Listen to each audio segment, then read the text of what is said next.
What's going on, everybody? We are back. Another episode of the ABJ Podcast. Make sure you check the links below to not just follow all things ABJ, but also my guest links that I'll be talking here with today. We got some new merchandise up. I know we took a little bit of time off, 2 months off, but there's so much content coming. We're bringing back Truth Behind Illusion. Myself and Lily from Witchcraft by Lily will be talking some cool paranormal. Probably by the time you see this episode, it'll already be out, but you can check that out. Banging Beers will be dropping, as well as maybe the debut of Blazing Buds. Who knows? But a lot of stuff is coming out, so make sure you check it out. Follow me on all social media and support all my guest links below.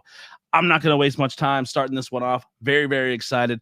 This is a drag queen, drag performer. We'll dive more into that in a moment because I'm still learning. That I met at a show in Harrisburg. It was Miss Misfits, I believe, first show they did. It was so much fun. I got to film my first drag show and kind of experiment with that and see how it goes. I cannot wait to get another crack at that. But they were in the Pennsylvania scene and then just recently moved to Texas. And it was like kind of an emotional day because it was you meet someone, you bond, and then they're going to move away. But we decided that we're going to do a podcast so we can reconvene and I can learn more about their story because I believe there's a cool one here for all of you. You're going to enjoy this one very, very much. So without further ado, let's bring in my guest today, Scarcity. Hope I said that right. What's going on? You did. Hi, everyone. I was like, Scarcity? No. Everyone says Scarcity. Yeah. Or sometimes I've gotten Scarcity. Scarcity. Oh. Yeah, so my last Scarcity. name's Blackwell, so you can imagine in Pennsylvania how they've tweened that all up a bunch of times. Oh, yeah, I'm sure they've messed that up. Yeah, or just possible racist things to me. Yeah, oh, Pennsylvania, how fun and festive. Yeah. So you originally from the Pennsylvania scene? Are you always from this area or from the Pennsylvania area? So originally, I was born in Mississippi, and I lived with my biological family until I was 5, and then my grandma, who I never met, was passing away, and so. My sister was in my sister was in foster care at the time. My brother was also in foster care, and my other sister had moved out. She's the oldest, and so my mom took me and moved us up to Pennsylvania in Erie, PA. And so I moved from Mississippi to PA, but that's how I ended up in PA.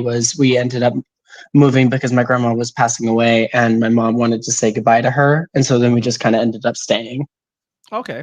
Now, growing up in Pennsylvania, did you enjoy it? Like, did you always stay in the Erie area? Because I know I kind of met you more in the Harrisburg area. Yeah. So Erie was the first couple years. Well, actually, so I moved when I was 5. Within the first year of being in Erie, I was in foster care, in which I lived in Harbor Creek, which is not too far from Erie. They're connected. Mm-hmm. From there, after that, I moved back with my mom in Erie, and then from Erie, I lived in Titusville, between Erie and Titusville, I lived in Girard, Pennsylvania, which is about an hour away from Erie and an hour away from Titusville. It's kind of like that. They're here. It kind of goes there. Everything in Pennsylvania is an hour away from each other. Yeah, it really is, honestly. So I lived there, and then I moved back to Erie, and then I lived in Erie until I was 15, and then I moved down to York to live with my dad's because prospect to adopt me, and then I got adopted at 16, ended up staying in the York area, and I started drag at 15 when I moved down with them the first couple months, and so I have always been in the PA scene for drag, but that was how I ended up in York in that scene, because I never really branched beyond the kind of bottom half of Pennsylvania. I only did up until State College and kind of Altoona, and then I didn't really go anywhere else in Pennsylvania. Interesting. So let's dive into it first. We started there. There's so much to unpack in that story right there. But tell us, the audience, who you are, what you do, and essentially what we're doing here today. I am Scarcity. I am a drag performer of 6 years. I recently moved to Texas, and today we are talking about my life, how I got into drag, and how drag has been, how I was accepted, not accepted in the community, and everything in between. Yeah. So you said you bounced around a lot there. I'm not going to deep dive into some of it because if it's personal, I don't know what you want to dive, what you want to talk about or not talk about. But the theme here is a lot of like, it seems like a lot of uncertainty for you, a lot of bouncing around, not really growing up in a stable situation. Like I couldn't even imagine what it's like to live in like a foster care. Like when I think foster care, and I hope I'm not rude. I think like Annie, like when you're like in a boarding house with 100 kids. Like, because I know there's all situations where people take in a bunch of kids and you live in like more of a household experiment, and even those aren't amazing sometimes for kids. You know what I mean? Like some people just take foster kids in just to collect a check every month, and those kids go through absolute hell. Like I don't know what you went through, but it sounds like a lot of uncertainty and a lot of moving around and not really finding a place. Yeah, it was a lot of honestly, your idea you have in your head isn't that far off. Thankfully, I never ended up in a group home, which is what Annie was in. Was a group. The first half of the movie, she was in a group home. But I thankfully never ended up there. I got close, but I didn't.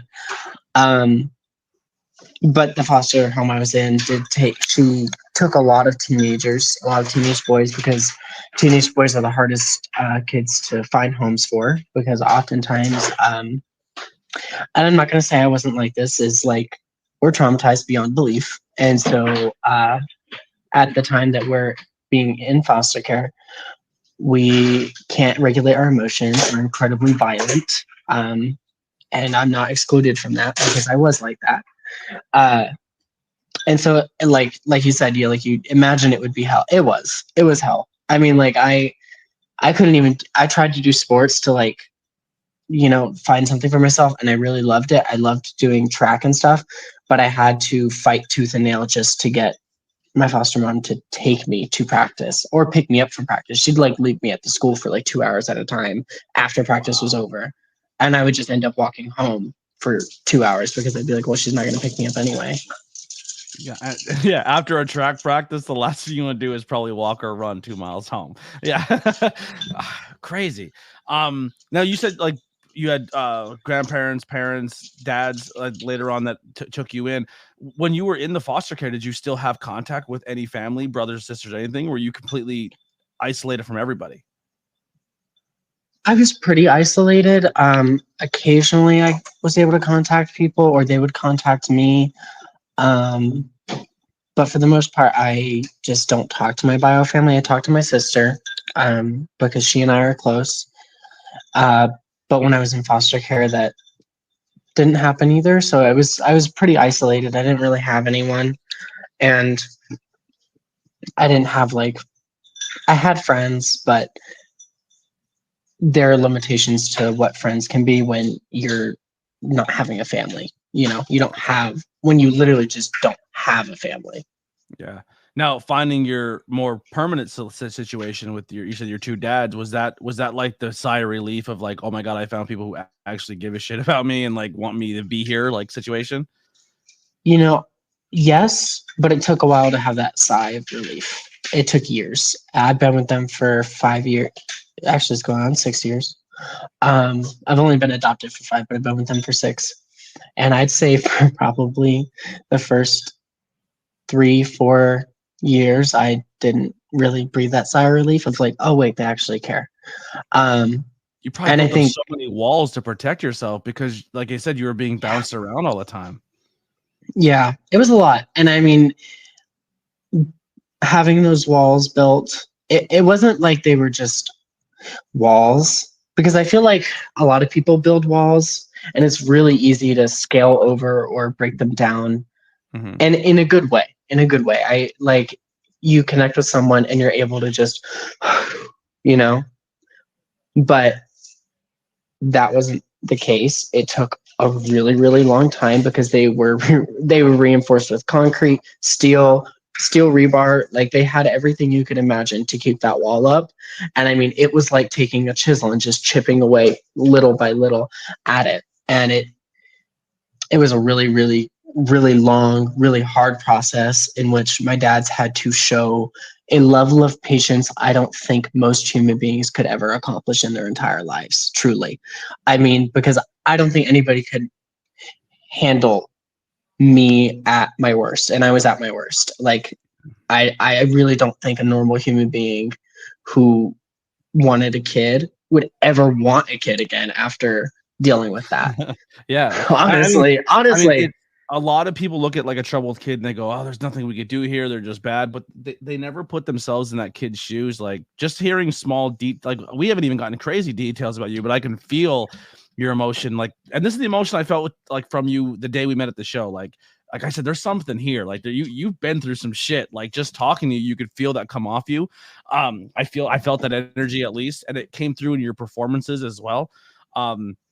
Because you had some emotional performances, but then you also had some lighthearted ones and fun ones. But even the lighthearted and fun ones, you can definitely feel like you convey your emotions through your art, which I definitely resonated with heavily. But yeah, you're definitely justified in all of that because you, like you said, like you go somewhere, you're there for a couple months or maybe a year or two, and then you're gone again. You're here, you're gone. You're here, you're gone. Like there's no, like you're probably changing friends every couple months. You're you know, there's probably so many other layers that we're not even diving into, but. I'm glad you're finally finding that peace now. And then, and you said recently, you kind of said before we started, the move from Pennsylvania to Texas, like we were talking about it, you were terrified. Like Texas, I said bigger cities are usually better for community, like the queer community, because most bigger cities are more liberal, more accepting, more, and you can travel and find people who fit your niche. And if you move to a smaller Pennsylvania coal hole town, probably not going to find that, or you'll probably find a smaller, or you have to really seek out those people. But but you said the move to Texas has been really good. It's been so good. I mean, the girls here, I just have never felt such kindness from a drag queen outside of my drag mother and my drag family. Like, I've never met people in drag and had their first thought wasn't, how can we get this bitch? How can we hurt her?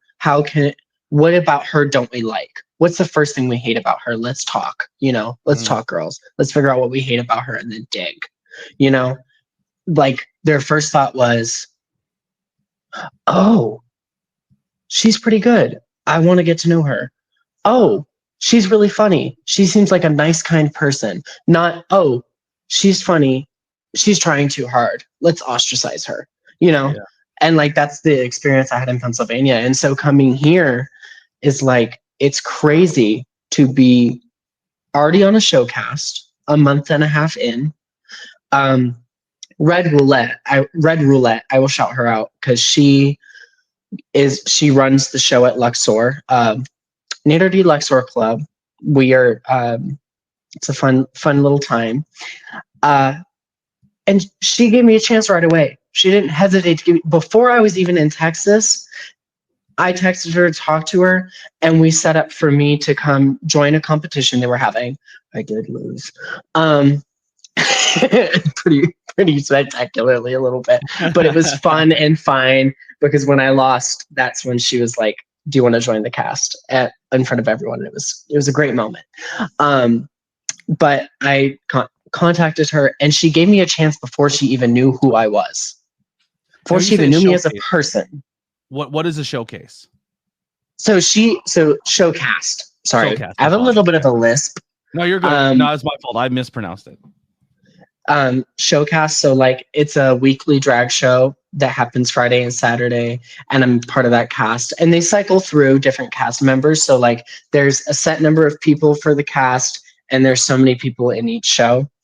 But like in PA, I was in PA drag for 6 years and never once was even afforded the opportunity to do something like that. Granted, I understand that I and myself recently am coming into drag the way I am and doing it as well as I am. It's a very recent thing in this last year.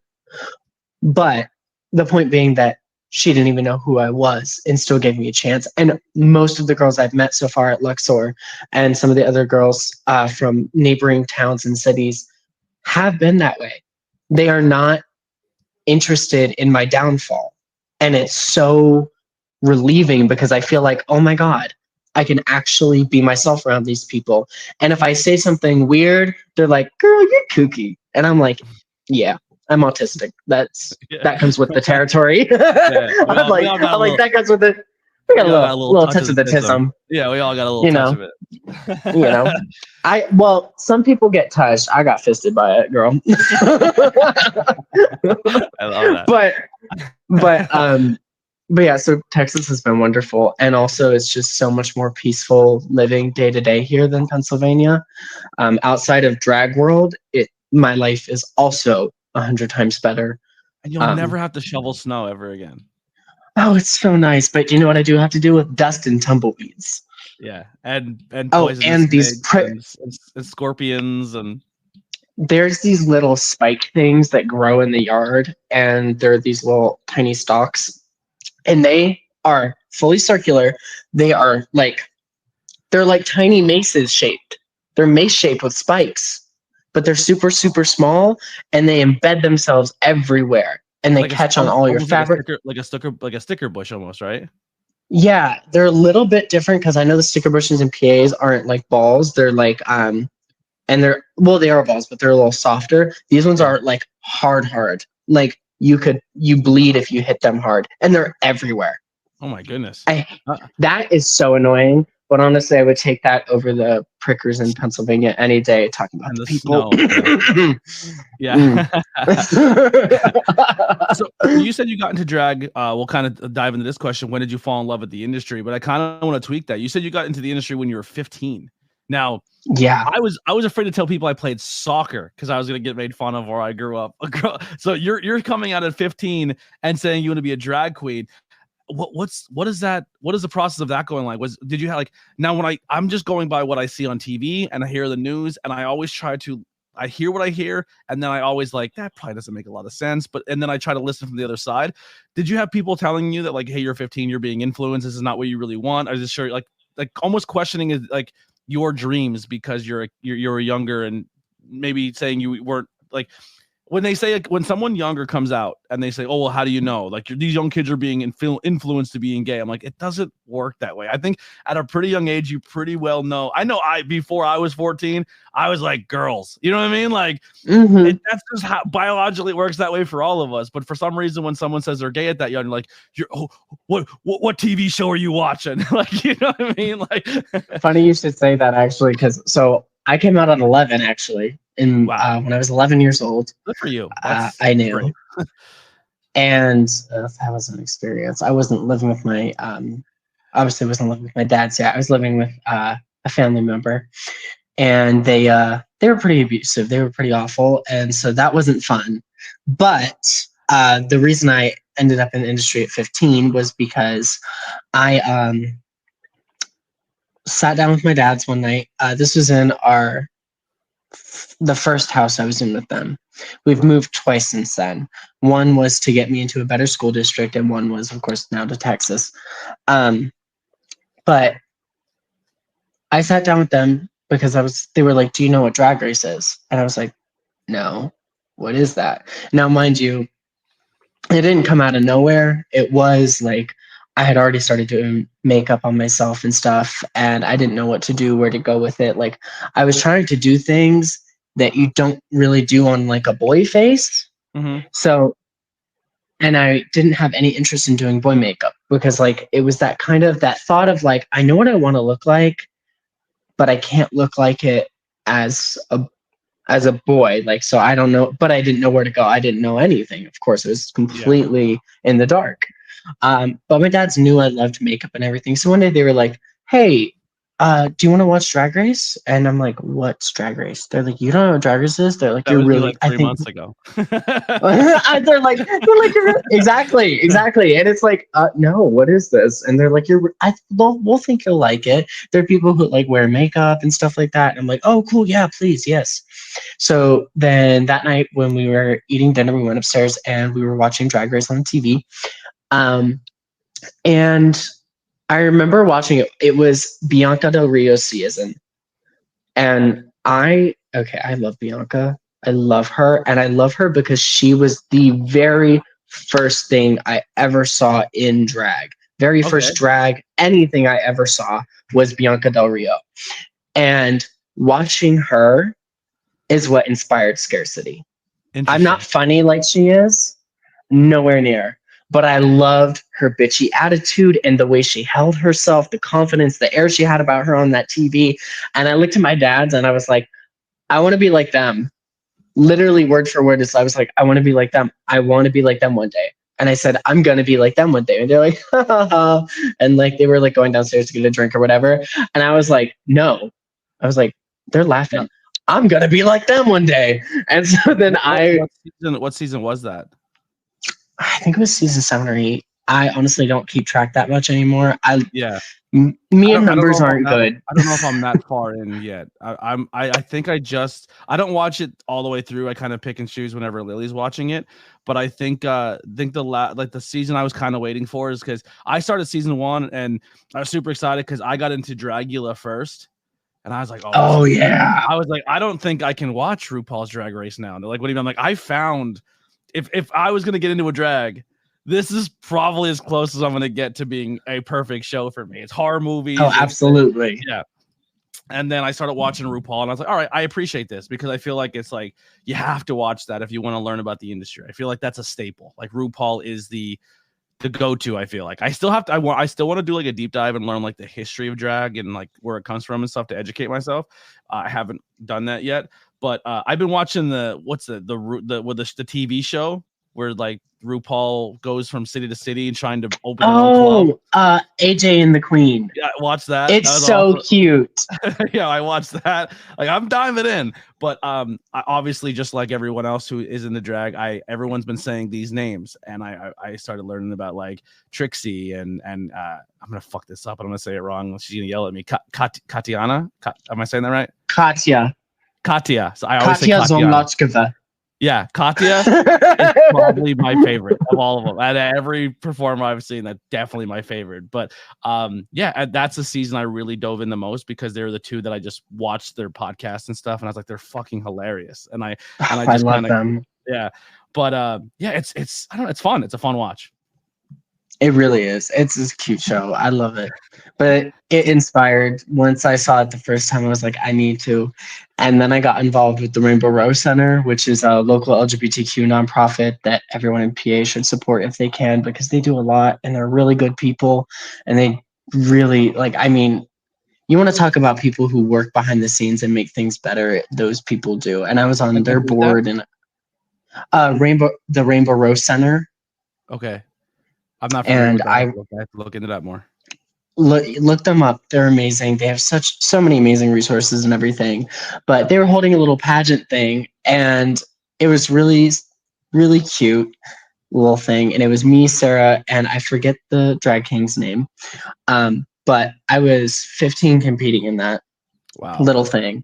Just that it was a tiny, tiny thing. It was like you had to submit a little video, and that was pretty much it. It was all online. And then obviously I competed against what would be my future drag mom, Sarah Besk. And I had a meltdown that night. I lost my shit. Not because I lost, but because like before it, I had a meltdown because I was like, oh my God, I'm going to look so ugly, blah, blah, blah.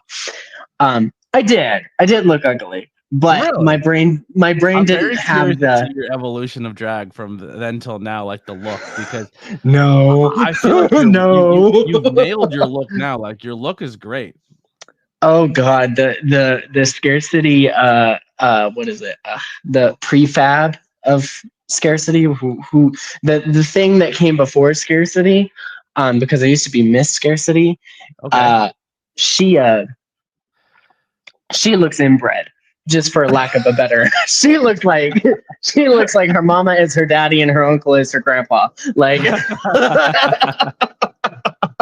but I competed against Sarah, and so then my dad's essentially what they did was this. This is here. Let me reenact it quick. And for those of you listening, I shimmied my shoulders, sat up straight, and like have my breastises popped forward, and I'm ready to pretend to type, just to really lay the image for you.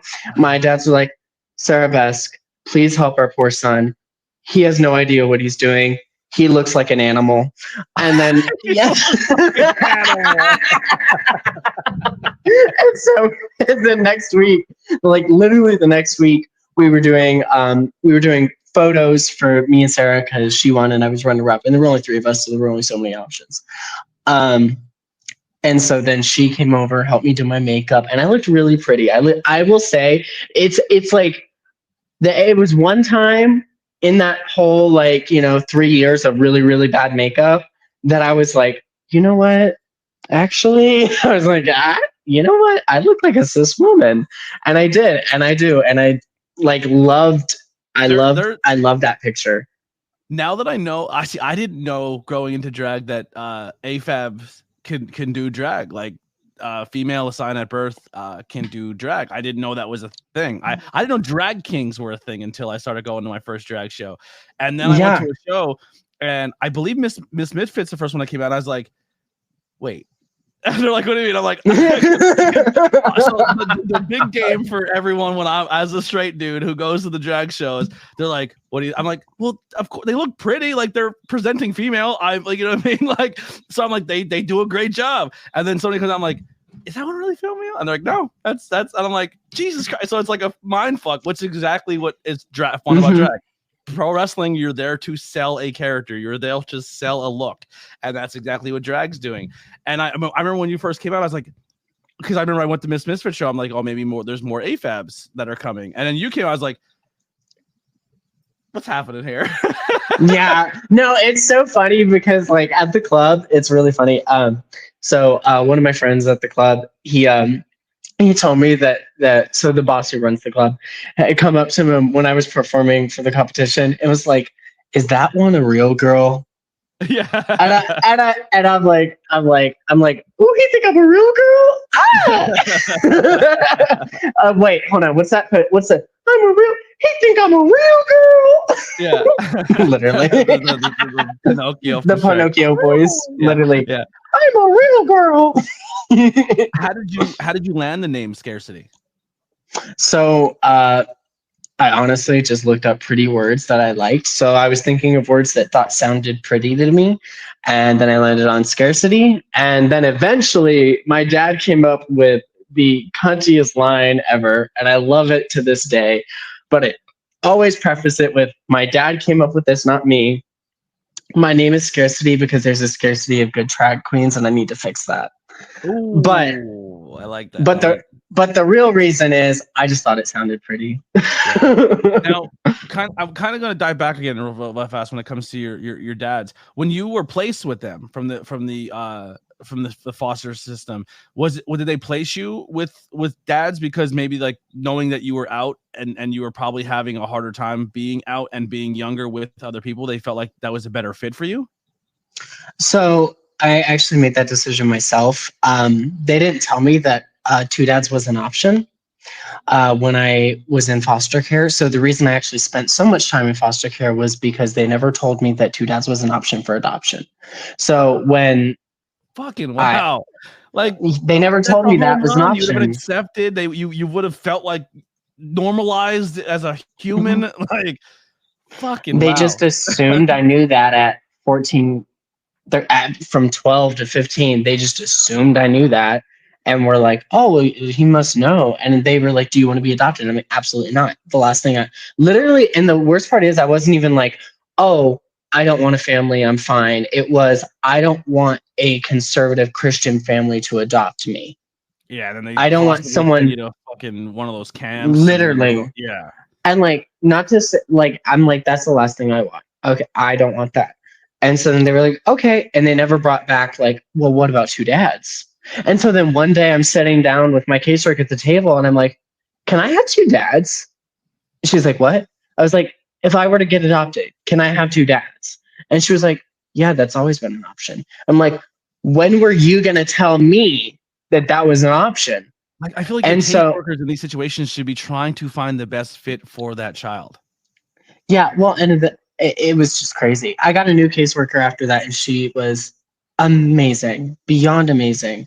And once I found out that I could have 2 dads, it was game over. I was like, okay, I'm getting adopted. And so then they ended up placing me with them. So the way adoption works It's kind of crazy. So the way I'm going to describe it is going to sound wild. It sounds like prison. Like either you have two choices. You stay in the system until you're 18 and just do your bid. And then when you're 18, you're free and do whatever the hell you want because you're so closed-minded that you don't want to go to a family that's going to not accept you and treat you like shit or use you for a paycheck. Or you get, it seems like such like, adoption. It's essentially what it is. Yeah, it doesn't sound like it's always sometimes the best option. And once again, you're building up your walls and your guard. And you're like, does this family really want me? Or are they using me for the reasons that the adopt system's kind of there for? Exactly. Well, and the worst part was like, it was that thought that you're saying right now was just reinforced by the fact that every single one of my foster mothers that came through that home, which was 15 people total in 3 years. Different homes. No, 15 people came through that home.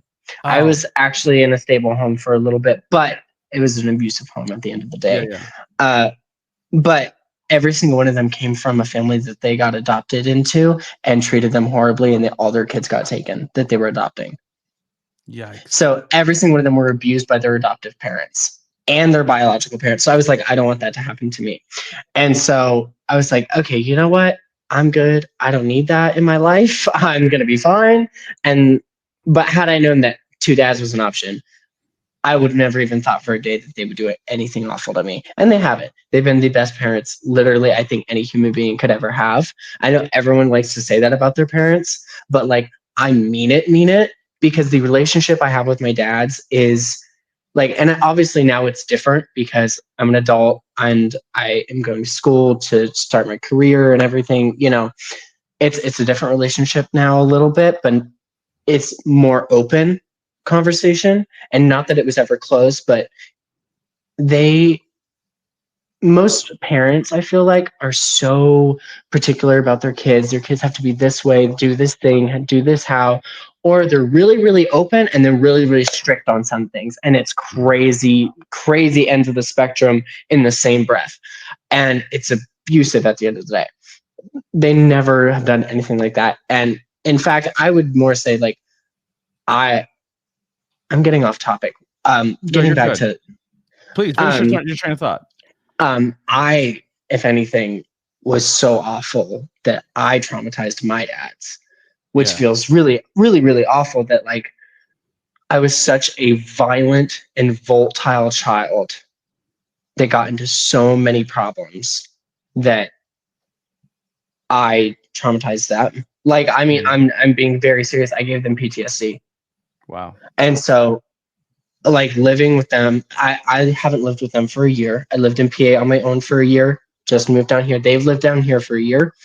And so like kind of circling back around to the question of like, I chose to be placed with them, but they also had to choose me. And so every time that I'm like, I think about like, oh, I'm gonna, I'm not like, if I can be like, oh, I'm getting emotional, whatever. Now I regulate and everything like that. But at the time I didn't. And like I said, did, and acted like just horribly. I'll never forgive myself. I will never forgive. You're also still very young. Like I like even in my, like you're in your early 20s, right? Yeah, I also, I am. But it's just more of I really figure shit out and control my emotions till I'm 37. I'm still figuring shit out. But like, it still took me a while. My early 20s, I was still like coming off your early teens. And like I said, you've been through the ringer. Like the being self-aware and understanding that your actions have consequences to other people is a huge step to go. And I think that's going to be healthy for you getting advancement in your career and you as a person, as well as your relationship with your dads. Yeah. Yeah. Well, and like, it's a thing for me is like, I'll meet people sometimes, especially just to be a little shady for a minute. Like the Queens of Pennsylvania, comparing myself now to who they are now, my emotional maturity and my ability to regulate my emotions and hear really awful things and see really awful things. And just in general, just have things always hitting me, coming my way, and being able to just, I'm okay. I got this. And then actually handle it and handle my emotions and everything.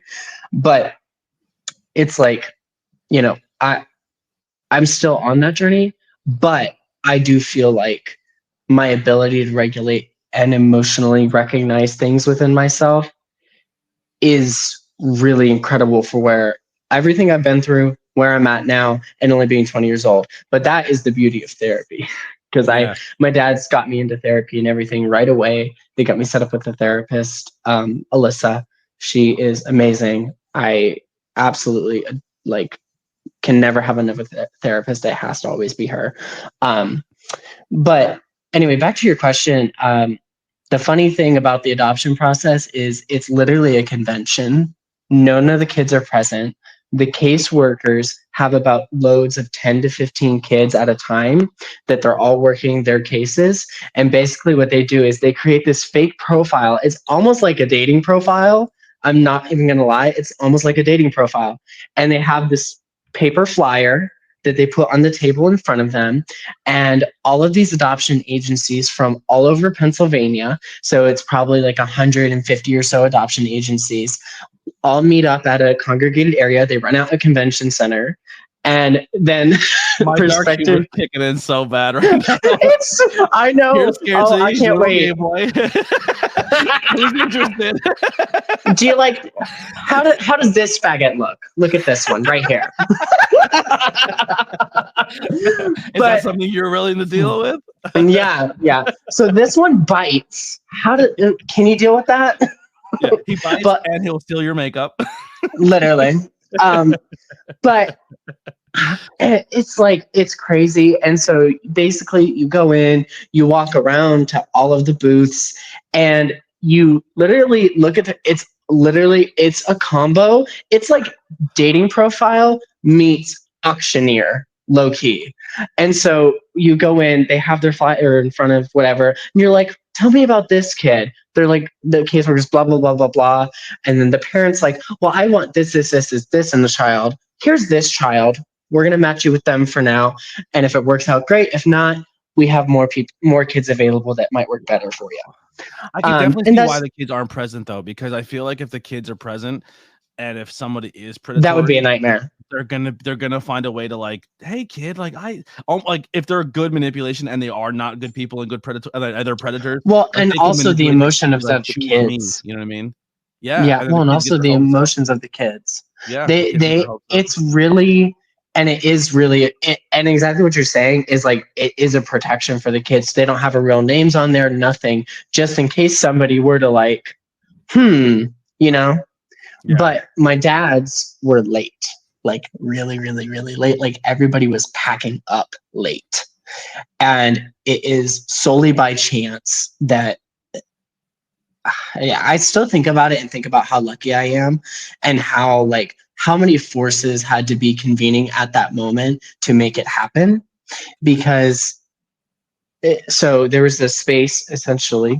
There was a giant door, they came through. They went to the left. And they were talking to somebody who was packing up. They went around, they talked to everybody who's packing up. They get to the very last person in the lineup, which is my caseworker, my adoption worker. And so caseworker and adoption worker are different people. They do different things. But then my adoption worker, she was there, and they made their way all the way around to all the booths that were all packing up. They were kind of like done for the day. There was like, it was closing time. She overheard them talking about the type of kid they wanted to that first booth they went to. And essentially what happened, she overheard them talking and saying what they wanted a kid. And my dad's originally wanted a baby. But she was like, I'm going to try anyway. I'm going to tell them about this kid anyway. And look at this flyer. Literally, she's like, I got one over here, right here. And so it awestrucks me sometimes thinking about it. It's like 5 minutes later and my entire life would be entirely different. Not even 5 minutes. Literally, like that little bit of time made the entire difference in the world. And so they came around to her and she was like, so I overheard you guys talking. I know you want a baby, but I have this kid who checks all the other boxes. Would you be interested to meet? And so they lived in York, I lived in Erie. So we met halfway and had dinner in this tiny town. I think it was maybe 15 blocks total. Okay. And we had dinner at that place with my caseworker and my adoption worker and my dad's, and just got to know each other, and they got to know me as a person. And I was such a dumb child. So both my dads are musicians.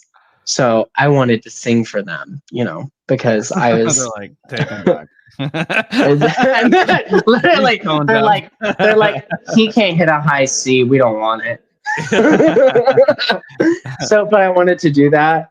And of course it sounded awful, but they loved it anyway. And my dads told me now, they got in the car, and on their way home, they were like, this is the one. And so, and I'm sorry. You're good. And I remember getting in the car with Nicole, and I was so excited. So excited, because they understood me. They didn't feel weird about my jokes I was making. And it was this really pure moment. I think one of the first times in my life that I really, really, really felt true, joy, of this could be my family. Mm-hmm. And so all the way back to the question of how does the adoption process work? Were you just placed with your dads? Is we met a couple times after that, and then they let me move in with them earlier than they were supposed to, so that I could start school in that area. And the rest is history. I got adopted the next year, and there was a lot of hiccups that came with that, of course, and I have healed since then, and I feel like I'm a good son now. And so, yeah, so they being placed with them was a mutual choice that both of us had to be very educated on the other, and then agree to. It's yeah. Do we really want this? And there was the preliminary year where I lived with them, and then was adopted after that. So getting into drag at an earlier age. Now, I say this and I stress this with other interviews, and I don't always think that everyone listens to every interview. So if you hear me say the same thing multiple times, sorry. Don't care. This content's for me, and if you're hanging out, then I appreciate that. But obviously, once again, in the news and the way things are presented with drag, is everyone assumes that drag is like a striptease, and it's over sexualized, and it's this, and it really comes down to the style of show you're working and how it's going. Mm-hmm. So when you go to these shows at 15, you have to kind of pick and choose what you work. So did you go for more of the pageantry style shows, or where did you find yourself at that younger age? So because I was so young, of course, I couldn't do most shows, if any. And so I hunted and found, and my drag mom found for me, shows that were for all ages, that were meant to be shows for teens who want to do drag to come and have fun. Mm-hmm. Me and another person that I know in Pennsylvania started drag together at one of those shows because we had met at a youth group, queer youth group, and that was one of the shows, and that launched us both into drag. Have you ever had an experience at a drag show? Sorry to cut you off. That no, you're good. Where someone you're like, hey, this is all age show, and then someone comes out and does a number or a move that's more catered to an adult theme show, and is that something hey, when they get back behind the curtain, they're like, hey, chill out with that. This is all age show. Oh yeah, yeah. Well, there are queens. I'm so tempted to say their names, but I'm not going to. I'm going to be nice today. I'm going to be nice today. Well, I'm saying I feel like the industry has such a magnifying glass on. I feel like if you're going to promote it does, age, you have but to I will yourself as all age. You know what I mean? Because you can do it for everybody. Yeah, you really could. And some of the queens have almost, and they know who they are, and they have. It truly is something where it's yes, we're under a magnifying glass, but at the end of the day, if we're advertising as something as all ages, it needs to be all ages. And I've seen girls do some pretty nasty shit on that stage when it is all ages. And I've never had to say anything, but I've always checked in and made sure something was said, because it's not something that should be tolerated. You know, a lot of queens seem to have a problem following parameters when they are given like the guidelines for a show. Now, it's different if somebody has an accident, like if something rips or something on stage, because I've seen that before too. Is like, that's a whole other different story. That's like, sorry y'all had to see that. We had a little bit of a difficulty and moving on with the show. Versus somebody actually actively being hypersexual on purpose. And some of the girls just are not built for all ages, and they get hired for the all ages shows, and then they have to have a talking to after, and then they get all salty and mad because, well, I should be able to do whatever. And it's like, no, it's an all ages show. There are children present. I feel like you know that more than anybody, because coming into the industry at such a young age and being that 15-year-old at a show, if you go to a show with your dads or whoever your guardian is at that time, and you walk in and it's over hypersexualized, like, we're not putting our kid in this industry. Like, are you crazy? You know what I mean? Like, exactly. So it is and important to show parameters. My dad's like, I'm assuming, had a talk with Sarah Besk, and Sarah Besk also was the perfect drag mom for me, because I know other girls and their drag moms, and they've hot drag moms and everything like that. And Sarah and I have stayed strong because she's not just my drag mom. She is my best friend. She's my mentor. I would 10 times over get hit by a train if it meant nothing bad ever happened to her. Like, I care about her. Like, that's not just my drag. That is my blood. That is my blood family. And I love her to death. And I would do anything in this world for her. And vice versa as well. It's same to me. And the thing is, like, because not only, like, she literally watched me grow up. And so she was so careful and meticulous about where she put me in the drag scene and allowing me to do certain things. She didn't even let me step foot near a club or near an adult-ish show until I was 18. Mm-hmm. So that's a lot. Yeah, she let me do the first one. Any entertainment industry has the thing. I'm trying to tiptoe my word. Like, I'm in the wrestling scene, the music scene, theater, musical arts. There's people out there who prey on people in the industry, especially young people in the industry or females in the industry or anything like that, that are trying to chase a dream, and people use your goals to try to be predatory. But I feel like if something like that were to happen in the drag community, because it's so hyper aware and it's everyone's trying to criminalize it or make it so terrible, like they're highlighting it because it's queer, essentially. Let's just call it is what it is. Yeah. But it's like, this happens in all entertainment industries. So it's really very good that your drag mom is hyper aware of that and protected you. She really did. And like, but for example, some of the other girls, I mean, they got into drag so early on at same age as me, or like I saw them get into drag when I was like 16, 17, 18, and they were not old enough to be in the clubs drinking, doing drugs, and everything else under the sun. Mm-hmm. And the people who were mentoring them did not protect them from that. And that's or the people not to say who's participating in those shows who see it and don't say anything. Yeah, they're silent. That's a really big problem. Exactly. And that's a real big problem in the drag community and PA community in general, is the silence when someone's entertainment industry, period, is the silence when someone's doing something they shouldn't be. A lot of places I don't work anymore, because if I walk in and I go, didn't they just get in trouble for XYZ? Yeah. Yeah. Why are they here? Because I'm like, if they're here, I'm here. They're out or I'm out. Well, they see you later. Like, I won't work with somebody like that. Like, I just and I don't think enough people do that, because once again, I think obviously you're trying to chase your dreams. You want opportunities, and opportunities don't come very often.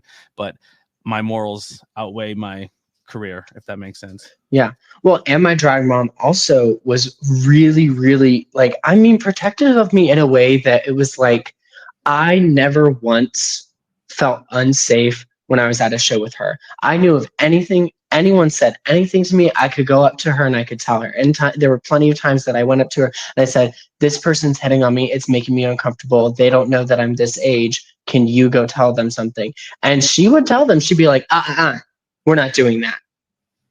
No. They're like, well, but she's like, no. She's off limits. You back up. Yeah. And like, they're here to perform, it's not a dating service for them. Exactly. Well, and like, because I was performing from 15 until 18, I wasn't of legal age for 3 years of me my first 3 years performing. So these people, of course, in drag didn't know who I was, so I won't fault them on that. But she was protecting me because it wasn't like I was performing at bars or anything. I was performing at all ages shows and people were still doing that. And it's crazy. And it was people backstage or like, you know, a queen's best friend or something like that, or some show director or something being creepy and weird. And my drag mom never had a moment or an inch of it. She was always on that shit. Like she never once let something like that just slide. She was always like, no, she's not, no, that's not happening. And even me, even when I turned 18, she still would be like, you don't do that. No, ma'am. 18 is the legal age, but still you're not always 18 and knowing what you're doing or going to make the right decisions. Yeah. And that's why like I see other people with their drag moms and stuff. And I think in my mind, I wish everyone could be like Sarah. Like I wish everyone could have a Sarah in their life because when I started starting this industry so young, she protected me from she protected me so much. Yeah. And she when these girls were coming at me behind my back, she did not let it get back to me. She kept that to herself. And she corrected things quietly and slowly to make sure that that wouldn't be a problem again in the future so that I would never have to hear it to my face. She protected me from everything for the first 3 years. And then when I turned 18, I was getting a little cocky and I was being a little bitch, for lack of a better word. And she was like, okay, you need to get your shit together. When you get it together, then maybe. But for now, I'm not your drag mom. And she kind of let me go for a little bit. Yeah. And it worked. I got my shit together real quick. I was like, I can't live without Sarah. I still I can't live without her. I really can't. I'm so thankful that I found a community here in Texas so quick and have made really close friends with people so quickly because of the fact that my first thought coming down here, the reason I was so scared was because I'm not going to have my mama anymore, you know? And that was the main part of earlier when you're you were terrified. I was terrified, but the real fear was I'm not going to have Sarah.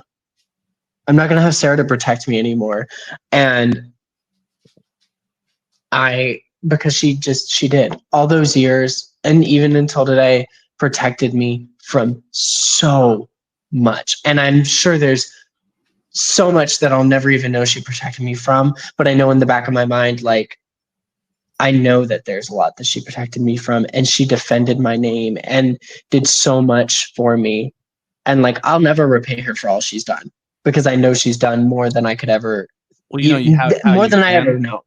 You know how you can is now that you're in a new scene and you're stretching your feet, you're in a new scene. Every time you're about to get your emotions get the best of you, or you're down, or you're confused. I'm making a joke, but what would Jesus do bracelets? Make a what would Sarah do bracelet? Just think of, what would Sarah do? Yeah, think of her guidance and the reason why she was your drag mom and everything she instilled in you, and be a better person and keep growing. Yeah, well, I think the real bracelet needs to be. You're gonna be fucking kicking ass. You know what I mean? You'll be absolutely. Yeah. Well, and I think what the bracelet really needs to say is, what would Sarah tell you to do? Because if I had something that said, what would Sarah do? Bitches be getting their ass beat. I love my mama. She's ratchet. So it's funny how, behind the scenes, I send you a list of questions, and it makes me proud that I can knock questions out without even answering the questions. But we already hit so many, the beginning stages, some setbacks and adversities. But what are When do you feel like you hit your peak, or when you feel like you really kind of felt that comfortability in the drag scene? Or even have you not felt that yet? Yeah, or now? I don't feel like I'm at my peak. I won't be at my peak for a very long time, but I feel like being in Texas is the first time I felt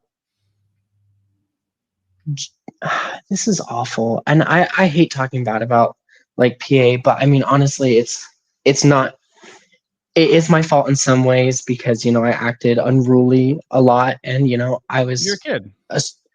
I was not just a kid, an autistic kid who didn't know and nobody would tell me.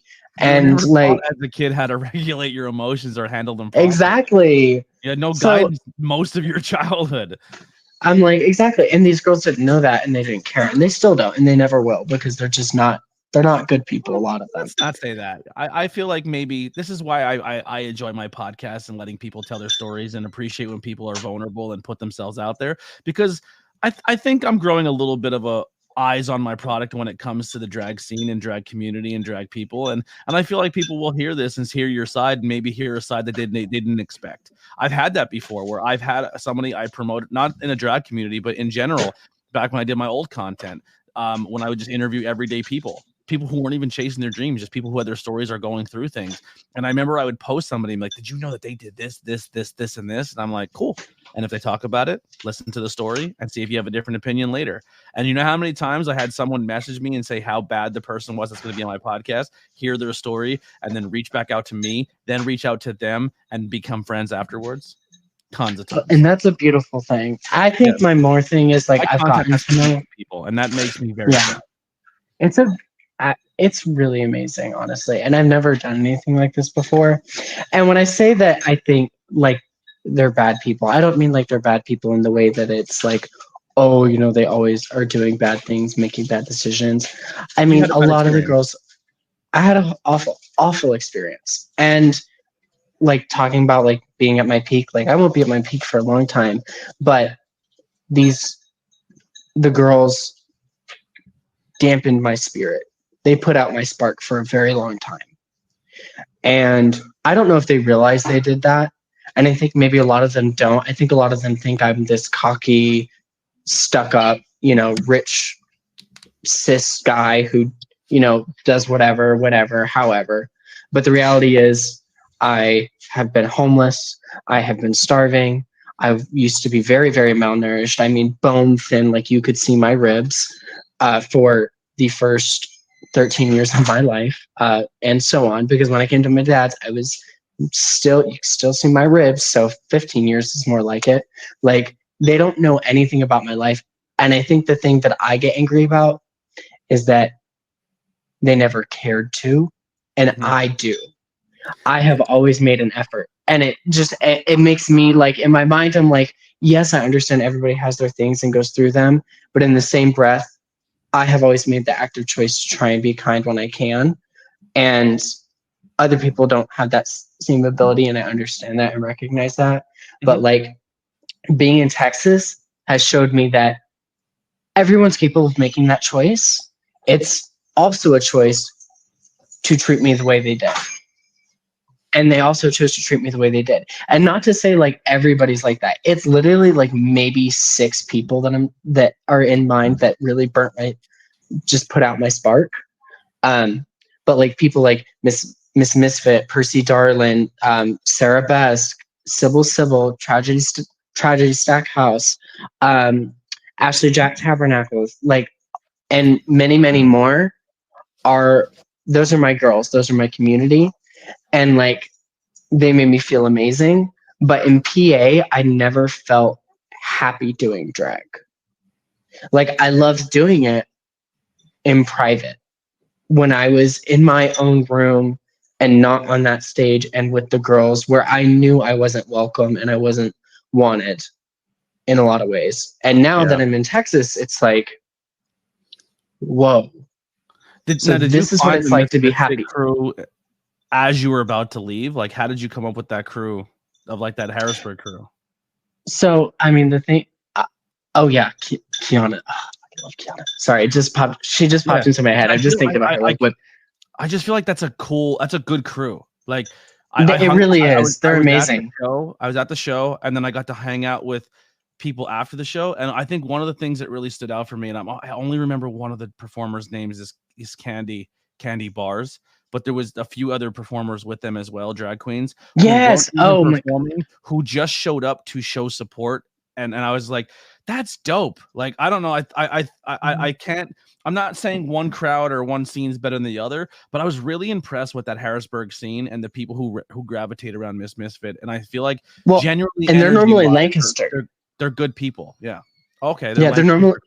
So like the thing that like all of us in PA, we perform everywhere in PA for the most part. Mm-hmm. So, but Misfit branched out, and so normally she was doing Lancaster and stuff with Ashley Jack and all of them. And so it's kind of like one big. They are like one big family, but also it's like all those people are all like alternative in some way, but they're also with people who appreciate alternative drag. Like Kiana, I love Kiana Mitchell's. If anybody listening wants to go check her out, she is that bitch. She absolutely is that bitch. I had a headache watching. Like they move. And they don't stop, and they're headbanging. Oh yeah, you just feel it in your neck. You're just like, I felt that, girl. Yeah. But like they are all amazing, and I ended up meeting them. I've known them pretty much the entire time I've been doing drag. It was a very recent thing. Too. Very sweet, very sweet. I love Alanis. I love Alanis. She is very, very sweet, very, very sweet person. It's a good crew. It's a good crew. And also they're just amazing. And like they really like they're a good example of like I feel so bad because like Enigma, the Queen Enigma, Derriere, Misfit, and everyone, I've known them for years, but I only recently, when I was getting ready to leave, became close with them and became friends with them. And it makes me like a click that and you're like, because that's the energy I felt. I felt like your struggles without knowing your struggles. But then I also felt like you kind of looked around, you're like, fuck, I'm about to move. And I feel like I found a group. You know what I mean? And I'm like, wow, I'm actually starting to feel supported by my community, and I'm leaving. Fuck. Yep. Like that's the energy I got. Yeah. It really, that's how it felt. Because I'm like, oh my God, I spent all these years like feeling so awful around everyone and being so mistreated. And the people who like really like became in my corner those last few months, I'm like, so everybody had all these misconceptions about me. And that's why I said earlier, like, sometimes I say the wrong words and I say the wrong things because I don't have the words to express emotions, but I want to express the emotion. Mm-hmm. And I guess the emotion I felt when I was saying like, oh, like some of these queens are bad people. It's not that they're bad people. They just don't have the bandwidth to get to know people sometimes, and everybody is entitled to that. But like something I noticed is like a lot of the girls that I became friends with now who are these amazing, lovely, wonderful people, I also didn't have the best opinions of. And that was because of things that were said back and forth and the way things get intermingled in the drag community. And this person said this, and this person said that, and this person did this, and this person did that. And like, how you circumvent all that?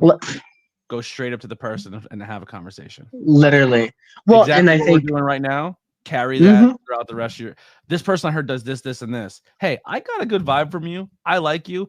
I'm not telling you what was said or who was said by, but this is what I heard. Can we hash it out and just kind of have an understanding of each other? Because I kind of like you, and if you made some mistakes in your past, I can accept that. If you're like, and then just finding that common ground with your words is very powerful. And if they choose not to after that, then that's on them. Exactly. Well, and like Derriere's a good example. If y'all don't know who Derriere is and you're listening, fucking look her up. She is not okay. So Kiana is that bitch when it comes to dancing, whipping her hair, breaking her neck, making you feel like you broke your neck in like in that good way, you know? Derriere is like she's a fucking drag queen. She can do it all. She does all her wigs herself, all her sewing, everything. I love this girl. She's literally my best friend. I love her so much. And like ended up just randomly bonding. And she was like, oh yeah. She's like, I thought you didn't like me for like the longest time, so like I never talked to you. And I was like, ah!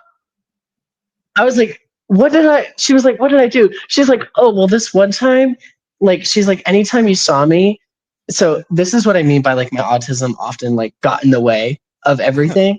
And like, it's really annoying to know now, like to hear myself speak and know that like I'm actively making sure I sound a certain way. Not right now, I'm not. Yeah. Because this whole time I've just been like, I'm just going to be myself. But Daria was like, oh yeah, because I would go up to her and I'd be like, I like that. It's cute. And the way she said it to me, which is I know the way I said it to her, but I didn't think I was saying it like this, is like, she's like, that's cute. And I was like, oh my God, you're right.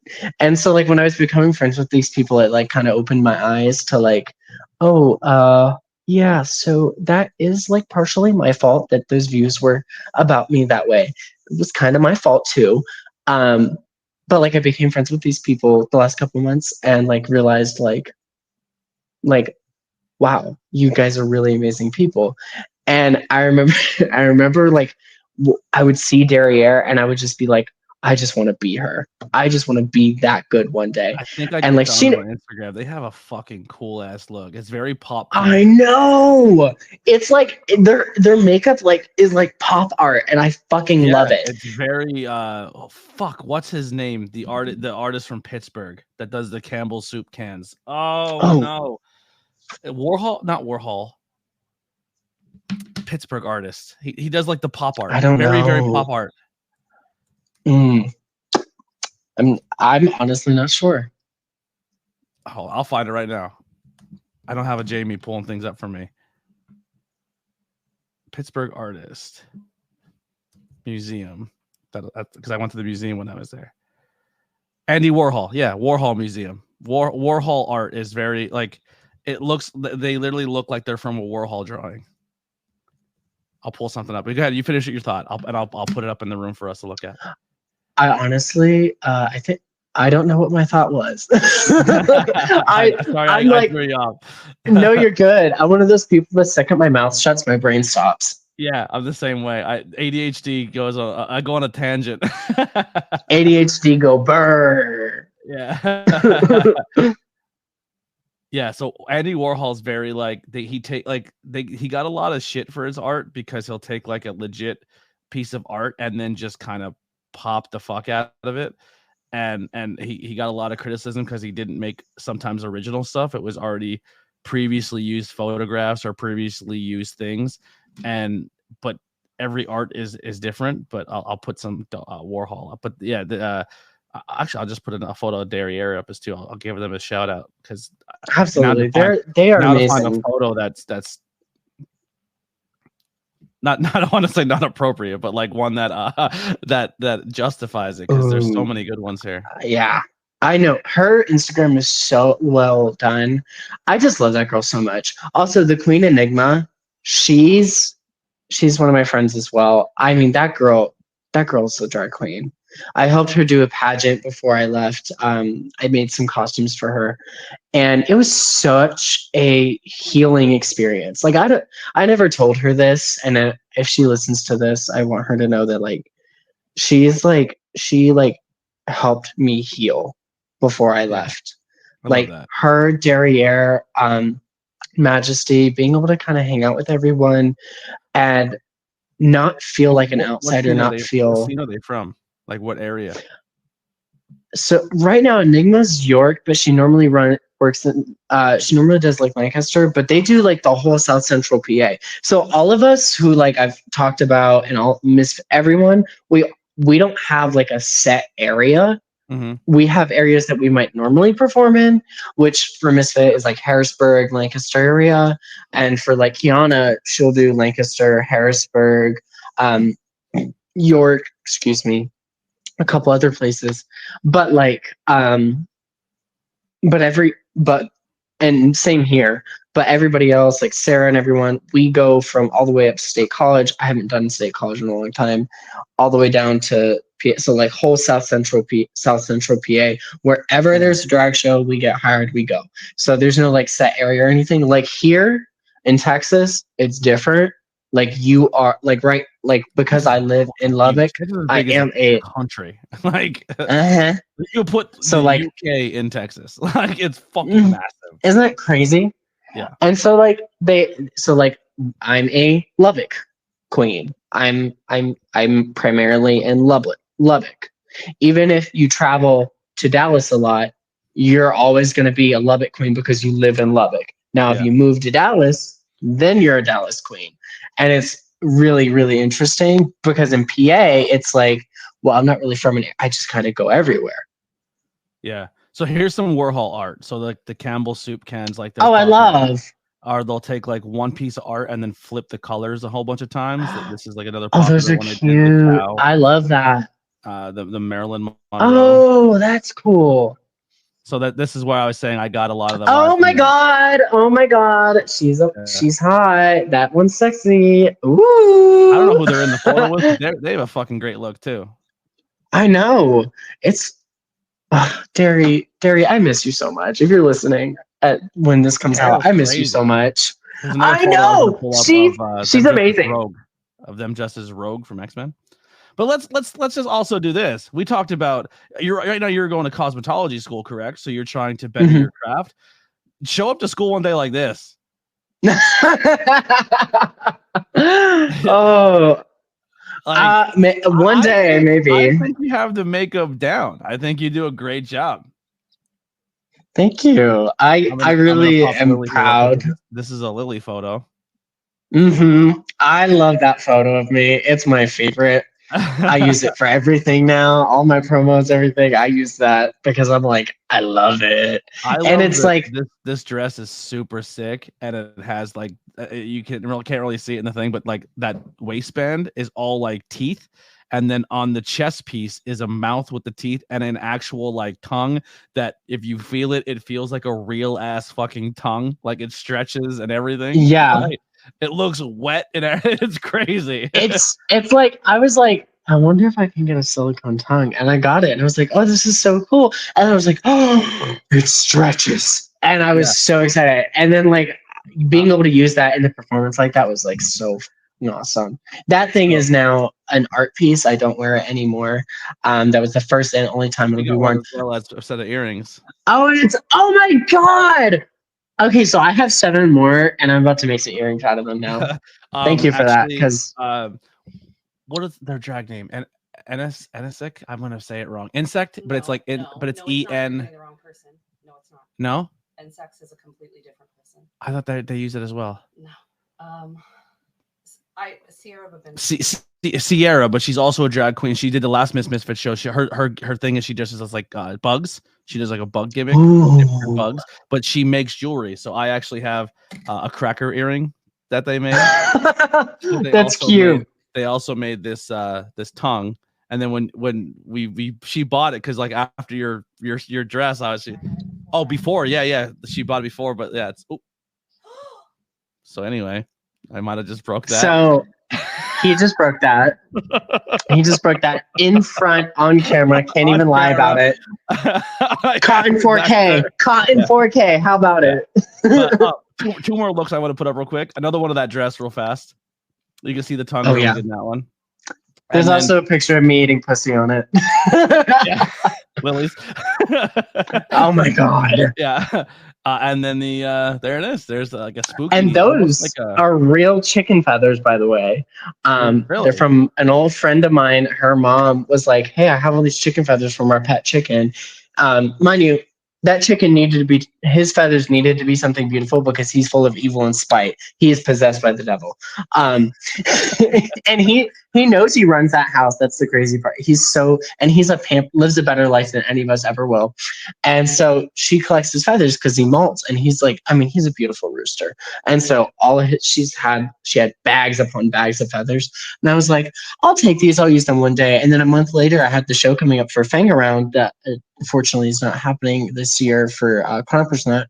And I was like, oh my God, I can make this. I was like, I can actually use it for something. And so then I made that. I was so excited. I was so happy. But they're real chicken feathers, and I love petting my tits in it. It's so nice. That's the big thing in drag, right? So obviously, like in the pro wrestling scene or art scene or music scene, like you could be a great guitar player, you could be a great drummer, you could be a good singer, you could be a good lucha wrestler, physical wrestler, technical wrestler. In the drag scene, you could be a good performer, but not every good performer knows how to make their own clothes, knows how to do their own makeup, and do their hair.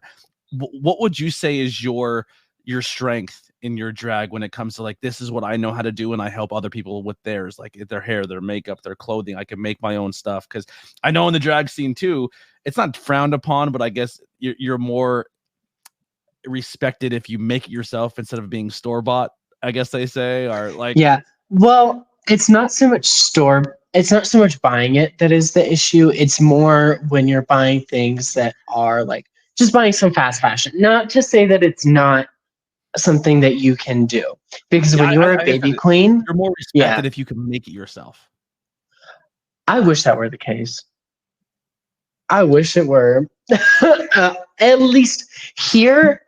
So like, so it's crazy. In PA, being able to make it yourself does give you respect. But I will say, if like me, I'm the type of person that when I make something, I get really excited about it. And I want to tell absolutely everybody in a 300-mile radius, oh my God, I made this thing. Look at it. It's cool. Because I'm like a child when it comes to like making things. And I get so giddy and excited. And like, most of the time it's the people who can sew respecting people who can sew. Yeah. And that's kind of how it is in PA. Now, I wish respect came with it, but unfortunately it doesn't. But as far as my skills go, my most confident skills, the skills that I know that, like, if I needed to show someone how to do it, I could show them how to do it step by step, and they would be good at it within a couple goes, is sewing. I am a seamstress. I am good at it. That is my skill. That is my forte. And makeup. I'm really, really good at makeup. Especially like the last year, I've really perfected my makeup craft. I've learned people's faces and things like that. And so I'm gonna have a challenge for you. You have to get to quote me on something. I like collecting lucha masks. It's hard to see over here, but I like lucha masks. I have a whole bunch of masks over there. I'll show you off camera some lucha masks. But if you can seam and you can make like a drag inspired lucha mask, I think that would be I would love to.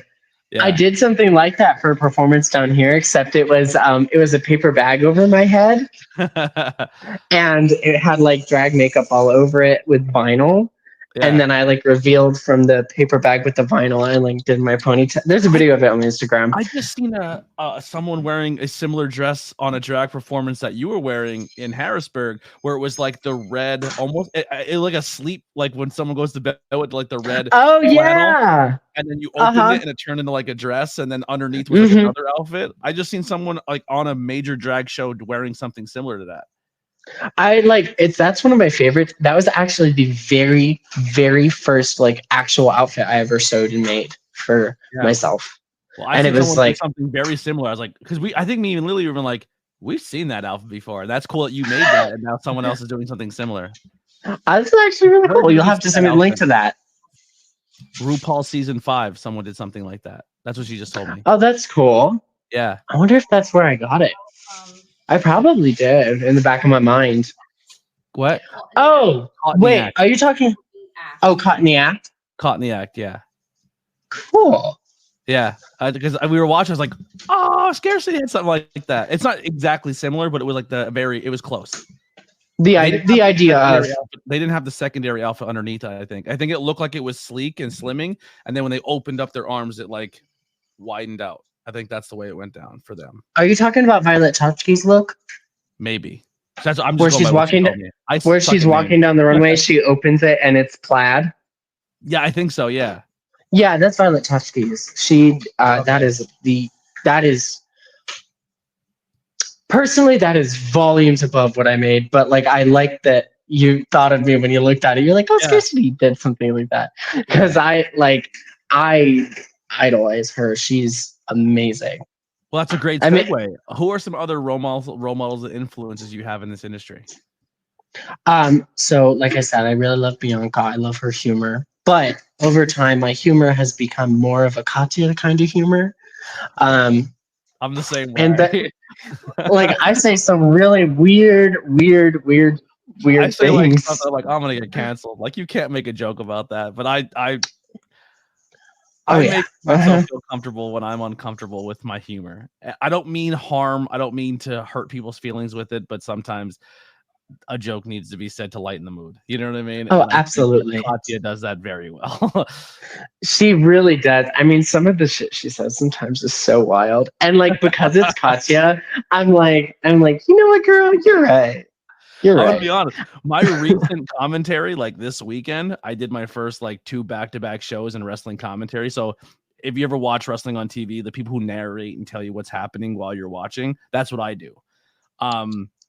But watching drag and listening to Kati and Trixie and like their banter and their funniness, like there's lines I've been snacking, like taking from and like using it in my wrestling commentary and adding a whole nother flair to it. Like I start snapping. Yeah. I love that. I really like, and it's really true because like watching them over the years, like I've watched them for 6 years now. It's like, okay, so I am starting to like my like humor and stuff is kind of from them. And like now I watch like but I also hold on, brain no worky. Cut out these parts where I'm like blah, blah, blah. No, it's saying it's natural. Like God, no. At least cut out the part where I called them bad people. Yeah. Huh? You know why they have this good humor though? Because they've been through shit and they're open about what they've been through, about living in trailer parks, about drug addiction, about the struggles they went through, about not being accepted. And they don't hide from any of it. They put it right on Front Street and they say, this is who I am. This is my struggles. This is who I am as a person. This is how I deal with my humor. I use those struggles to bring out my humor in my character and I put it in my art. And either you love me or you hate me, but because they're genuine, that's why people respond to them. Absolutely. Well, and I try to be genuine, but I think my genuine sometimes is a little too much for people. Just because when you're popular and famous, then people take that what's too much for them at that level is now you're an inspiration. Well, you have to be too much at that level, and so it works beautifully. Yes. It does. But my idol overall, everyone else, like beyond like anyone famous would be Sarah Bask, obviously. Not that she's not famous, Mama. You're famous in your own way. She's gonna come from my throat. She's gonna literally she's gonna listen to this. I know she's gonna be listening to it because I'm gonna feel like warmth around my neck. Yours are gonna be ringing. My ears are gonna be ringing. I'm gonna feel warmth around my neck. I'm gonna be like, the room is closing in. But I think I really love Violet Chachki's fashion, the way she does fashion. Gigi Good's fashion is also very, very inspired. I love their style of fashion and how they do things, and especially the way Gigi specifically combines camp with something that like it's campy, but it's beautiful. And like I love that. Like I recently just made a shark themed outfit, and it has a rhinestone shark pussy. So like where the pussy would be, it has teeth that are rhinestoned, and the mouth on the inside is rhinestoned red, and it can close. And I have like a shark fin, and I made these like arm guards that stick all the way out to here, and these hip pads that come all the way up to like almost my armpit. And like I love it. It's like I love it. But it's something that's like, and it has like a headpiece that comes up, and it has a fin, and it's all rhinestoned, and then a ponytail that comes out the back. And it's something where I'm like, I look at when I make things like that and the way my mind works, and I think about like Gigi's looks and things like that, because that's something I could see her doing. I could see her now, not at the crappy level that I did it at, because although I can sew and I do really deem myself a really good sewer and seamstress, there are plenty of people on this earth and in this plane of existence, thousands and millions, that can outdo me any day. And that any of those girls can, of course, but like there's 1,000 people that wish they had your skill. Exactly. And so but like her looking at her fashion and like really studying and understanding what parts of what is camp, what parts of this is high fashion, avant-garde, and then translating that into my own style. And like, so she's one of my idols because I look at her fashion and I'm like, this is somebody who fucking gets it. Violet Chachki as well, but a lot of her fashion is very beauty, but it's so beautiful, it's unreal. Mm-hmm. And so like, those are two people who like kind of opposite ends of the fashion spectrum, in my personal opinion. Just looking at kind of the core of where their fashion is kind of coming from. Those are two of my idols when it comes to fashion. Katya is kind of my idol when it comes to like my humor style, because I say some outlandish, out of pocket shit that has gotten me in trouble a time and again. Especially with my mom, because I'll say that shit with her and she'll be like, it's funny, but you should watch it. Yeah, I don't want to be fist fighting for you. Yeah. Exactly. She's like, I'm tired of fighting for you. You need to shut up. Yeah. So what are some goals you have set for yourself personally, in your personal life or in your industry? In my industry, I don't really have a goal. In drag, I just want to do drag and have fun and enjoy it. I don't think I ever want to be on Drag Race. I don't think that's something that I see in the future for me. Not because I don't think I could ever get on it. I don't think I could ever get on it. But because speak that shit. Because yeah, for real. But because I don't like the idea of being owned by someone, owned by a company, and having no choice in my life for however long. And it's good and fine because there are plenty of girls who are Drag Race girls, and this is gonna sound so shady and bad, but nobody knows who they are. I don't even know who they are because I don't, but I think a lot of times that was a choice. That was like, it was an active choice to kind of step away from that spotlight.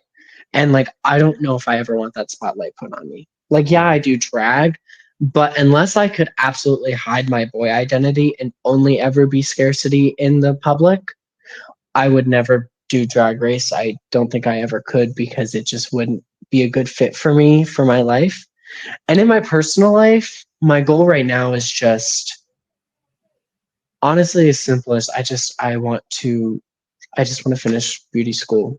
That's my goal. That's my only goal right now, is finish beauty school, and it'll be done in 7 months. So I'm like, I just want to get that done. And then once that's done, move on to the next goalpost. Yeah. Now, in your personal life, how much do you do any of your drag look when you go out? Are you like or is it mostly just like your look now when you're out and about? Yeah, just look now. I keep Scarcity and Eli pretty separate for the most part. Eli has like a really cool Peter Parker look. You have like Peter Parker meets what's the hell is that character's name from the Disney Atlantis movie? Is it Milo? Milo. Yeah, you got like a Milo. Peter Parker. Oh, I love that. I love that. I love Milo. Peter Parker Milo mix. Yeah. I like that. I can get down with that. I like that. Yeah, I really honestly, and speaking of Peter Parker, Scarcity really is like my like superhero persona, so to speak, because when I'm in drag, I've been told time and time again that I look really, really intimidating, really, really scary, or, oh my God, you look so cool. So yeah. I either get scary or cool. You look or like both the mean girl in school. Yeah. Exactly. I think that's more what it is. Oh, Peter Pansy. Speaking of that exact phrase, Peter Pansy has told me so many times in drag, I look like his high school nemesis. and I'm like, I think it's so funny because he showed me a picture one time, and I was like, you're right. I was like, I can't even be mad at you. And he was like, yeah, no, you really look like her. And he's like, she always got the parts I wanted. And I'm like, but that just made me think of that because that's something he used to say a lot to me. He was like, you remind me of my high school nemesis. You look just like her. And then anytime it got brought up, he would literally show everyone and everyone would be like, damn, that's crazy. Candy, And like, Candy Bars outside of drag looks exactly like this one pro wrestler. And I like showing the photo. I'm like, oh my God, we do. Yeah. that's funny. I I love that. I love seeing the transformation of someone in drag and out of drag. It's like it's so wild how sometimes the differences are. Well, and it's it's crazy. impressive. It shows your skills as a performer of how you can change your look. Like it's super impressive. Well, and the personality changes too. Yeah, absolutely. And so in wrestling, right, we call it gorilla position. And it's called gorilla because this old wrestler named Gorilla Monsoon, he was like back in the day, like that was like the spot, like the right before the curtain, before you go out to a crowd. That's like your spot. That's where you get your feedback before and after a match. And that's where you have that last second before your music hits to transform into your character. And it's a spot sometimes I like to not hang out in, but observe it. Because like when a wrestler is like a bad guy, right? So someone who's like really, really sweetheart or super, super nice, play the best villains. And then right before they hit that curtain, you hear their music hit and they just stand there for a second. And it's like they become possessed by their character. And they just completely change and hit the curtain and they're a completely different person. And they come back through the curtain. And then there's that moment when they first come through where they're still like dickhead heel. And then they come back through and then they snap out of it, almost like depossessed. And they're like, was my match good? Did I suck? I was like, you just killed it. Like, it's such a beautiful experience. Yeah. That happens in drag so much. I mean, you can see it with a lot of girls. Sorry. I had to move positions a bit because I apologize. I'm killing your phone. It's okay. My last interview was probably one of my longest, and I think this one is already beating it. So I apologize. I'm keeping you too long. We'll wrap up very soon. I promise. Oh, you're good. It's all good. I'm enjoying this a lot. Just make sure to cut out anything that's going to get the girls in my DMs being like, you fucking bitch, you fucking... I don't think you said anything bad. I think even when you said things, you course corrected of like what you actually meant by it. I don't think there's not any editing happening here. I'm enjoying this conversation. I think it's very pure and good. Oh, I'm scared. You'll be fine. So outside of drag and at your and now doing cosmetology, what are some hobbies and interests? Oh shit, shutting down. What happened? Your phone's shutting down? We might have lost Scarcity here for a second. We'll let them bounce back. What a fantastic conversation. Also, make sure you check out the links below to support myself and my guests. Follow them on social media, and anything else they got going on. They do a fantastic job. Like I said, their looks are really, really impressive. I'm just gonna kind of remove them for a second here and see if it unfreezes because they're frozen at the moment. But yeah, we're closing in here on the end, but just to kind of kill time, buffer a little bit. Check out the merch links below. Especially from the Pennsylvania area, I got a lot of cool Pennsylvania-inspired logos and T-shirts. If you buy any merchandise, please send me a photo of you in your merchandise. It means the world to me. I don't sell much of it, and then I was just at a show over the weekend, and somebody was rocking my T-shirt at a wrestling show, and it made my fucking day. Like, I was like, holy shit, that's my merch on somebody, and they're here and supporting me, and it means so goddamn much. So if you do get anything, please send photos of you in it to me, and we'll see here if it looks still frozen, but maybe they can hear me. Can you hear me? No, it's still frozen. So we're going to remove them and have them join back in. Oh, I didn't even have to. They disconnected. All right. So they'll bounce back here in a second and we'll wrap this one up. But yeah, so lots of cool stuff happening on the podcast. So kind of like a peek behind the curtain. It is September. It's actually 9/11 right now, the day we're recording this, and everything will start airing in October. But if you want to be a guest on the podcast, please, anyone that was brought up or talked about on here, if you have a story to tell or you want to talk about your art and your industry, I love learning about everything. I love experiencing new art forms and scenes and learning about the community and about the culture of it. Please hit me up. Even if you're not an artist and you just have a story you want to be told, you want to hear, that's great. I do horror movie reviews, pop culture reviews. So if you're into like TV shows, comic books, movies, and you want to talk about your favorite movie with me, I'm down with that too. Yeah, there's tons and tons of things. I'm very versatile in everything I talk about. So let me make sure here they have the link to get back. So while we're doing this here, but yeah, so it's just a fantastic conversation. Their phone might have died. I had them going too long.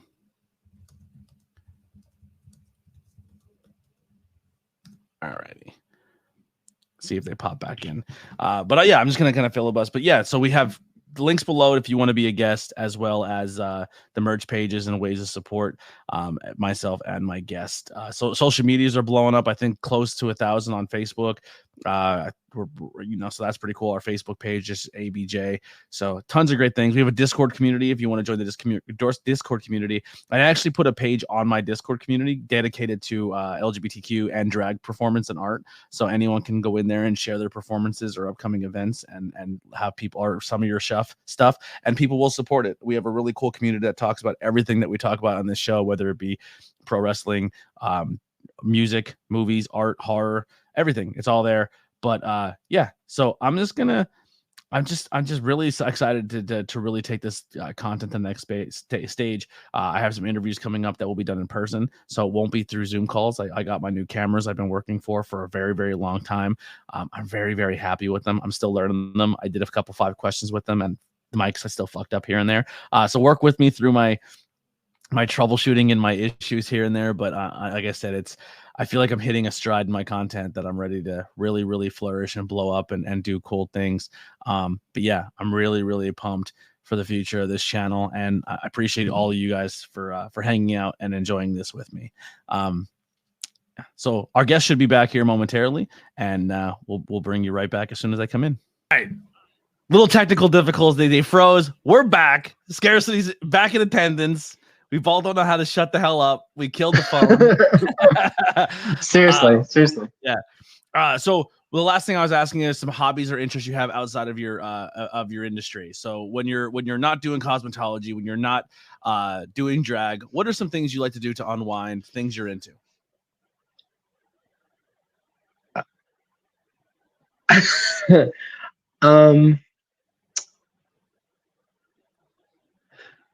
To be honest, nothing. My dad's get on me about this, is that I care a little too much about drag sometimes, and will put it before I put drag before everything. Now, everything in my life. Drag, are you watching RuPaul? Are you watching drag? Like when you're watching TV, art. Like I don't watch TV. I don't go out. I don't do anything. My entire focus is perfecting my makeup, sewing, learning how to move properly, and just anything drag related or career related. Don't get me wrong. I do have fun, but I think like as far as like things go outside of hobbies and everything, there's not much of anything. I dedicate my entire existence to drag and things of that nature. Yeah, I would definitely say, just from a creative standpoint, I would definitely find something to have like as a moose, whether it's music or it's something in general, just finding something outside of that, because you never know what is also going to spark creativity when you're like, I just watched this movie, I read this book, like, oh, that would be a cool idea for drag. You know what I mean? Like, it's almost like when you involve yourself so much of it, you put your blinders on and you don't really absorb any outside feedback that could be helpful towards your creativity somewhere else. That literally happened today. I was talking to one of my fellow Cosmo students, and they were like, "Oh yeah, I took one of these mannequin heads, cut it open, hollowed it out. They're hollow, so she cut it open and used it as a piggy bank." And I'm like, "Wait, that's really cool." And I'm going to be doing performing for my birthday coming up in about a month, and I was like, be perfect for a Halloween number is off with head, and like to hold the mannequin head in front and grab its hair and then like peel its head back and like eat its brain, and then awesome. That's a perfect example. Like, I understand exactly what you're saying, because now that I'm like finally being able to continue beauty school and stuff, one of those ideas came to me today. Because you're being social, you're going out, you're interacting, you're not sheltering yourself. You know what I mean? As we were waiting off camera too, I had a friend of mine send me a bunch of drinks and stuff to try out. I just got this. Oh, I hate it. You didn't like it? I did not like it. I like caramel apple. It's pretty good. I don't know. So I like can't wait to see the movie. it was. I'm excited for the movie too. I really can't wait. The person that I've been seeing wants to take me, and I'm really really excited. I hope I get Actually, to. it's actually you like fashion, so little plug here for Witchcraft by Lily, which I think you're booked for the podcast, right? You'll be on the Yes. podcast talking fashion. They just made she just made this for me. Oh my god! It's Oh, got I the love that. dark green mossy thing, and then it has little pockets. Oh, cute! Oh, it's my new jam. I love it so much. My jacket. My jacket. She's just correcting you real quick. She's like, who So made that again? Lily was wearing the full crocheted outfit the night you met her. Yeah. Yeah, so she's very, very talented. So make sure you guys check out the follow-up episode and follow Witchcraft by Lily on YouTube as well, because you'll be on there talking fashion. Yes. So last bit thing, we talked a lot here. We talked about and maybe grown as people eat with each other or feeding back off each other. And I think the biggest take back is letting your emotions get the better of you and thinking and maybe not understanding that people don't know where you come from or your story, and fixing things with conversation is, I think, the overall thing we learned here. But from someone who's been doing this since you're 15, you've had a journey with life. Life has not been kind, but through perseverance, you are finding happiness and finding comfortability and finding stability in where you are. What are some words of encouragement for a beginner with anybody chasing their dreams or maybe just having a tough go in life? I think the number one thing that has kept me going, that I think keeps other people going, is, well, why not? I don't want to do this. Well, why not? Just do it. And like, it took a long time to get to that mindset of like, well, I don't want to do this thing, but like, at the end of the day, 10 years, it won't matter. To 5 years, it won't matter. It might matter to me, but if something goes wrong, it's not the end of the world. And like, also like, that translates into everything. Just like, I don't want to go to work today. Well, why not? Fuck it. Just do it. Yeah. You know what The I'm end of the going by day. right now that's really helping me? Have you been hearing of the let them theory or the let them way of mind state? I have, yes. I've been rocking with that. Like, someone's talking dirty on you, someone's being mean, someone's defaming your name, let them. Someone Just let doesn't them. want you around, let them. Somebody wants to leave, let them. Somebody because at the end of the day, that's their decision. And you cannot affect what people think or say about you. The only thing you could do is stay true to your character, and you will find your people. They're not for you. So don't stress about people who don't want to be around. Let them. Let them say what they want. Let them do what they want, and just keep doing you. And don't let their energy affect your energy. I love that theory. I've been reading so much about it and like really diving. It's really into good. it. I fucking love it. It's helped me mentally so much. And then the last question: what are you grateful for, and are you currently happy? I would say I'm currently pretty happy. I'm much happier than I've been in my whole spectrum of my life. And I'm grateful. I'm grateful that I've healed. I'm grateful that I had people in my life who helped me heal. And honestly, I'm grateful for Percy. I'm grateful for Derriere. I'm grateful for Enigma. I'm grateful for Sarah Bask. I'm grateful for Misfit. I'm grateful for Alanis. I'm grateful for my drag sister, Icy Hottie. I'm grateful for my dads. I'm grateful for all of the people in my life who have been there and been a big part of it. And one way or another really impacted me. And those aren't all the people, but those are the people that kind of come to mind pretty quickly. And I'm really grateful to have the support I do from the people I do, who know me and my soul as a person, and at the end of the day, love me and care for me for who I am. And I'm also very grateful for the fact that I get to do what I do, because I know not everybody gets a chance to do what they do, even when it's, their dream or things like that, or it's their art. They don't really get a chance to do it. And I'm really, really grateful that I get to showcase such a big part of who I am to the world, just to everyone who wants to see it. Well, I'm grateful for you coming on and doing this podcast and telling your story and being vulnerable and talking about things that aren't super easy and things that your trauma and showcasing to people that they're not alone in their struggles, and maybe maybe their story is bad, but you kind of gave them inspiration and hope, and you're super talented. Regardless of what you may think about yourself, keep grinding, keep doing your thing. I really enjoyed your look, your performance, and everything you do.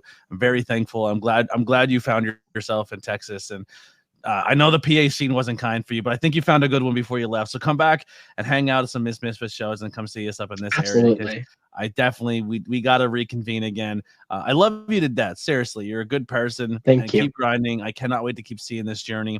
And like I said before, if anybody who's listening to this in the scene wants to come and do their interview and tell their story, I'm very grateful if you'd want to do that. It means a lot to me.